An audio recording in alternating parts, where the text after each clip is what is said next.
Wabaluseewo obutakkanya wakati w'ab'enju y'omugenzi General Kasirye Gwanga n'ab'enju y'omugenzi Kaggwa Sendawula nga buno buva ku ttaka okuli eddaalo ly'omugenzi Kasirye Gwanga. Abaana n'abazzukulu b'omugenzi Kaggwa Sendawula bakedde kugumba ku ttaka lino nga bazimbyeko weema nga bagamba nti lyabwe, nga batemye emiti gyonna egibadde ku kibanja kino ne beerula n'empenda z'ekikomera we bagamba nti we bayita. Avunaanyizibwa ku by'obugagga by'omugenzi Kaggwa nga ye Ssaalongo Siringi John agamba nti baatuula n'abaana b'omugenzi Kasirye Gwanga ne bakkaanya nabo babaguleko ebibanja byabwe naddala awo kitaabwe we yali yeesenza, nga baatuuka ku nzikiriziganya nti buli yiika baakugigula obukadde 7, wabula omu ku bo Gavin Kasirye yeekyusa ng'ayagala kubawa akakadde kamu kye batakkiriziganya nakyo. Tulina abaana ba Kasirye nakola nabo memorandum of understanding nga bakkiriza okunsasula miliyoni 7 zokka buli eka nga bagula yiika 5 mu mukaaga. Ettaka ly'abaana bawala nze nakola ekiramu kya kitanga era ndi administrator. Ettaka lino estate zino nnene bintu byayita mu high court. Twagezaako okwogera naye nga naye ngika ettaka gituwa kakadde ne tulemaga. Ye Mpagi Joseph nga mutabani w'omugenzi Sendawula agamba nti ekibanja kino kitaabwe yakiguza omugenzi Ezereya Kaweesa nga bwe yafa omugenzi Kasirye Gwanga yakola olukwesikwesi n'akwatagana ne mukyala w'omugenzi neyeeyongeza n'omugenzi Kaweesa w'ataagula.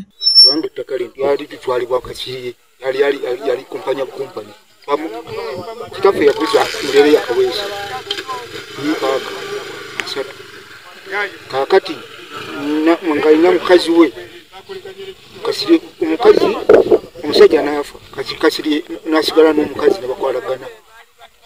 Kasirye kwafunira ettaka ly'omukazi we lya Kaweesa yakolagana ne kitaffe.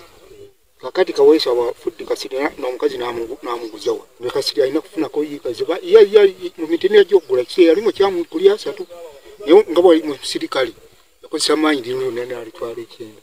Babazzukulu b'omugenzi Sendawula bagamba nti ettaka eryo jjajja bwe yaligulira bazadde baabwe, kyokka bwe yadduka olutalo lw'ekinaana omugenzi Kasirye Gwanga yakozesa eryanyi nga munnamagye ne yezza ettaka lino, nga bagamba nti baasalawo basooke bamwesonyiwe kuba amaanyi gaali gakyamuwaga, nga beebazizza abakungu okuva mu State House olw'okuyingira mu nsonga zaabwe. Yagulira ettaka lino abaana abawala naye omugenzi Kasirye Gwanga n'aliwamba mu ntalo neffe nga batudduse ne bazadde baffe, naye bwe twakomawo nga ye yalitwala dda tubeera mu kubundabunda tetulina we tukolera byaffe. Naye kaakati okuva leero le baalitwala we yafa bamugaana omuziikako ne bamuziika ku kitundu ekyabalala, ffe ekyaffe ne kisigalawo bo bakikolerako ffe nga tetulina kye tukolerwako, ate tebatuwa ssente nti oba baatusasulawo bo baatwala kyabwereere. Ivan Mukisa yakusakidde eggulire lino ku lwa KSTV agaleero.